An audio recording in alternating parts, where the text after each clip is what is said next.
dollars have all been spent in the traditional manner that has gotten those states and nations into trouble.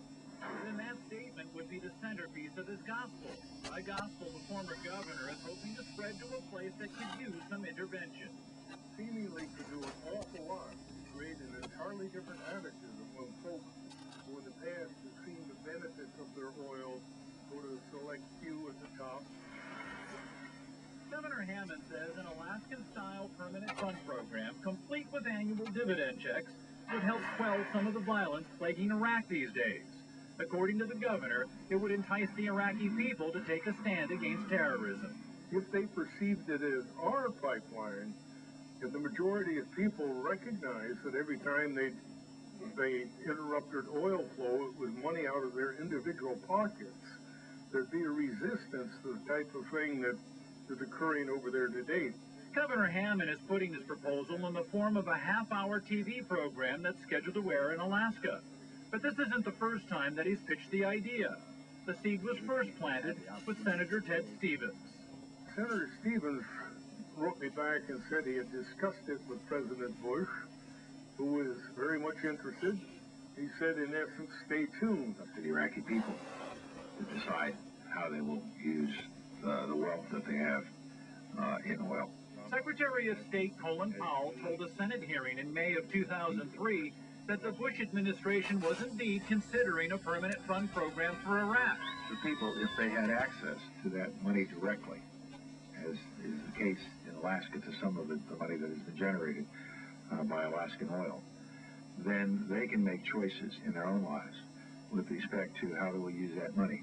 But since that Senate hearing, Hammond's plan has lost its momentum in Washington. I've been very disappointed. I've heard nothing from the president. So now Governor Hammond is turning to a tactic that he's been successful with in the past. He's taking his case directly to the people. But I think if it were to be adopted, it's a one... To Governor Hammond, creating a different attitude could help the U.S. finally win the peace in Iraq. Now, according to Bill Bacon of William Bacon Productions, Governor Hammond's program, the Iraq Plan, will air here on Channel 2 December 26. It'll also air on cable station Channel 10 several times next month.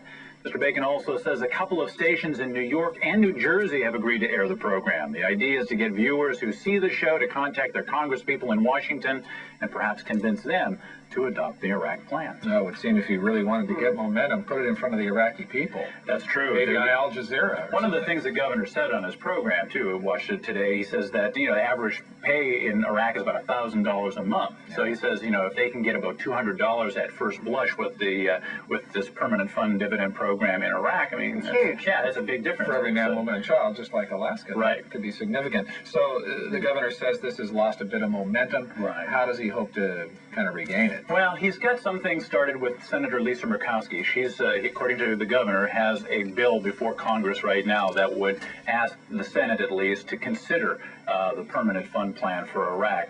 He also says he's getting a lot of support still from Senator Ted Stevens. So he's hoping that this, between the TV program and the Alaska's congressional delegation, that he can get some steam going once again in Washington, D.C. All right. Interesting plan. Thanks, Steve.